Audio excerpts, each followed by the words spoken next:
All right, we're live again. Kind of a special humana stuff. Kicks off, Dave.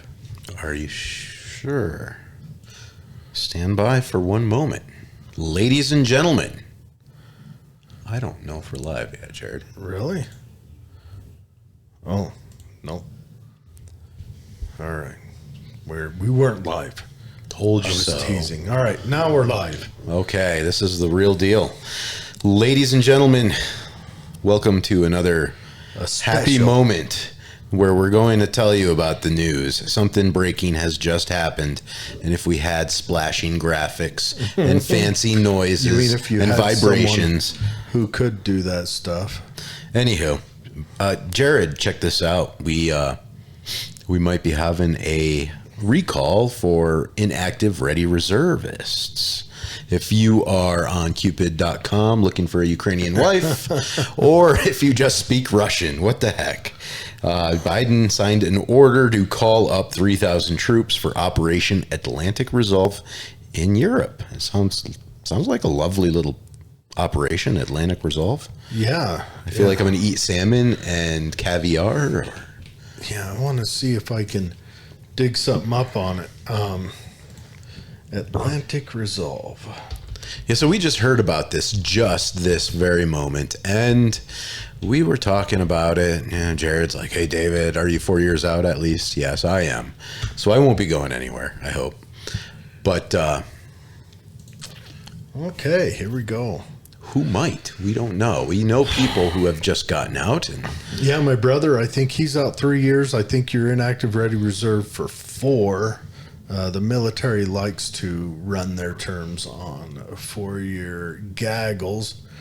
It's from the Washington Examiner. Biden signs order to call up 3,000 troops for Operation Atlantic Resolve in Europe. So they can call up as many as 3,000 reserve troops to support Operation Atlantic Resolve in Europe. Now, one issue they've had is the military en masse has had a hard time with recruitment over the last year and a half, which might mean they're just trying to stem the pressure from those losses. So it might, hopefully it's just a backfill for that and they're not actually sending people over there. Operation Atlantic Resolve began in 2014 in response to the Russian annexation of Ukraine's Crimean Peninsula, and it provides rotation deployments of combat credible forces to Europe to show our commitment to NATO while building readiness, increasing interoperability, and enhancing the bonds between ally and partner militaries. I'm just wondering where these guys will be sent. Now, reserves are support-oriented forces. 1 week in a month, 2 weeks a year, or when you thought you were safe and in the clear. Well, what I mean about support is their MOS, is their jobs or support jobs, you know.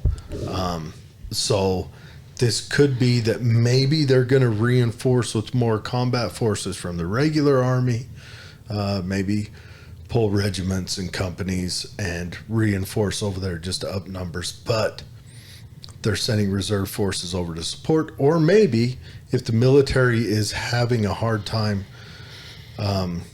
with recruitment, they might focus all new recruits into those jobs that they're having a hard time to fill, you know, your artillery, your infantry, your tankers, whatever, and then use reserve forces to backfill the support roles for that. That could be too. Last year, the administration increased the troop presence in Europe by about 20,000 troops as Russian President Vladimir Putin ordered his forces to invade Ukraine, bringing the total U.S. forces on the continent to approximately 100,000. That's a lot of people. That is a substantial troop force. Good heck, I don't think. I mean, how long do you think Russia could actually hold out against us at that troop level if they weren't using nukes? I don't think very long. That's a question. How long could they? How many troops could Russia theoretically mobilize? I mean, if they could mobilize, like, let's say, 1 million forces in their military, then that wouldn't be a bad fight. We would just And by no means do I think in conventional war that Russia is a threat to us. By no means at all. But either way, I mean, it's a huge taxing amount of money and troops to spill into the fray for a country that I don't know. I mean, I love Ukraine. I think they're great and wonderful, but I just don't see a reason to confront Russia over this when Europe isn't really pulling their weight. My big question is what's the end game? Where's the end zone on something like this? But either way, I just want to report on this. You know, anybody who's ever been in the military has ultimately been a part of the IRR, or the Inactive Ready Reserve.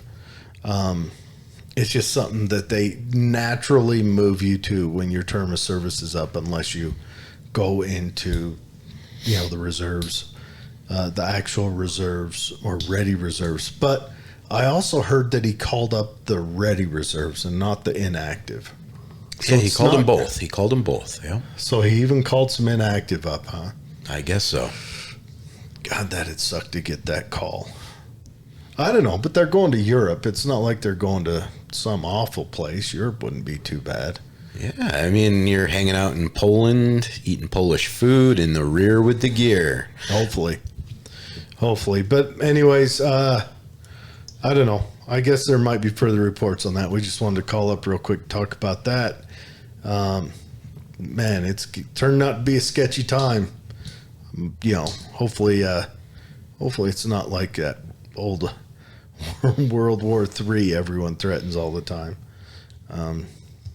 But something like that would probably make the country come together as people.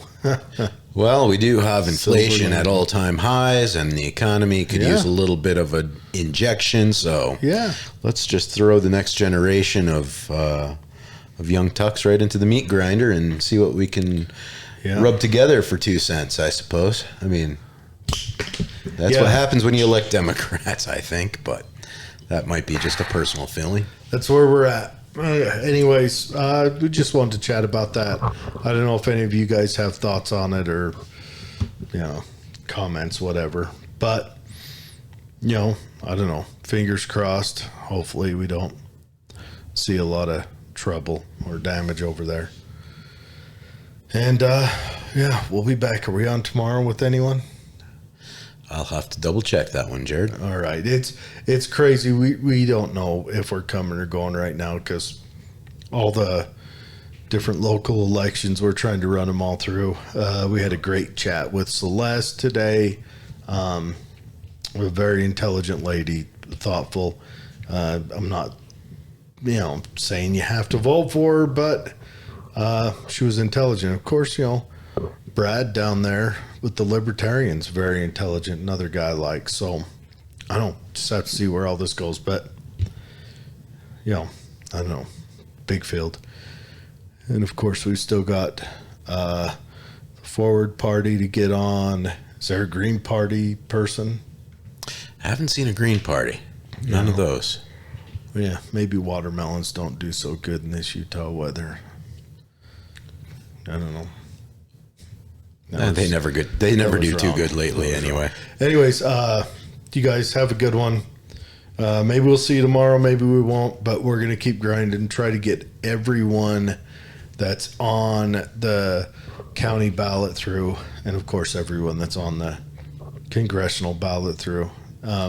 So if you're doing a local election, if you're one of those one of those candidates that's running for Tooele City Council or Grantsville City Council, don't forget to reach out to us if I haven't got you scheduled. Lake Point, Erda, there's some places, or you know, or if you just, you know, maybe you're already on maybe you are a sitting politician, need to get a word out on something. Just reach out to us. We like to talk about local events and goings on. And I don't know, we'll see you when we see you.